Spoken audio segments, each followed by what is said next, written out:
David Katzmeyer from CNET. I'm standing with the 70-inch Vizio E601i A3. This is a relatively inexpensive 70-inch LED TV, right around $2 grand right now, and we consider it probably the best value among large screen LED TVs. There's also a 60-inch version. I deal with that in another review, but it's a equally excellent value. This Vizio TV delivers all the features you'd expect, including Smart TV. It also has pretty slick styling, and of course the picture quality really decent. So we'll get to all that in a little bit. Let's start with the design though. The frame around the edge of this TV is really thin, so when you have it in a room it looks almost all picture, and that's pretty much a good thing with a TV this large. It tries to be as understated as possible. The bezel here is a little bit thicker along the bottom. The stand does not swivel. The TV, of course, seen from the side is extremely thin as you'd expect from an LED TV, so all told, pretty discreet for a 70-incher. We mentioned Smart TV. Vizio's suite has excellent content that includes Amazon Instant, Hulu Plus, Netflix. All the big players are there, and there's also plenty of audio, including Rhapsody and Pandora. So really one of the best content selections out there among Smart TV suites. The interface itself does seem a little dated. It pops up along the bottom. You can only see 4 at a time, so it's a lot of scrolling if you have a lot of apps installed.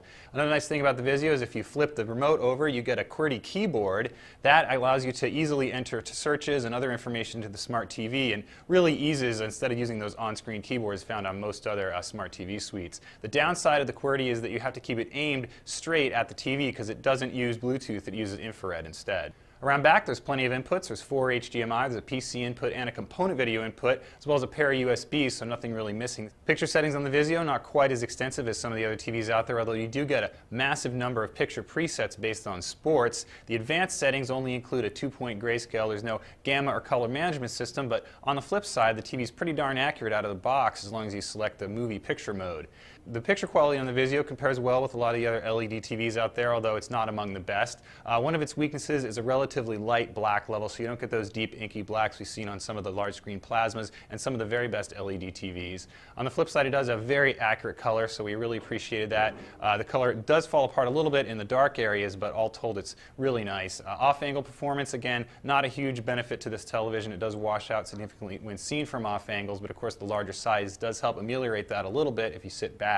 TV also has a nice matte screen, so again, with a large screen you like to have matte to kind of get rid of some of those really bright reflections in a room, so all told in a bright room this Vizio will perform very well. Of course you can spend a couple hundred more at 65 and 70 inches to get a lot better picture quality, but if you're fine with the decent picture and you really like the Vizio's styling and Smart TV, it's a superb value. That's a quick look at Vizio's 70-inch E601i A3. I'm David Katzmeyer from CNET.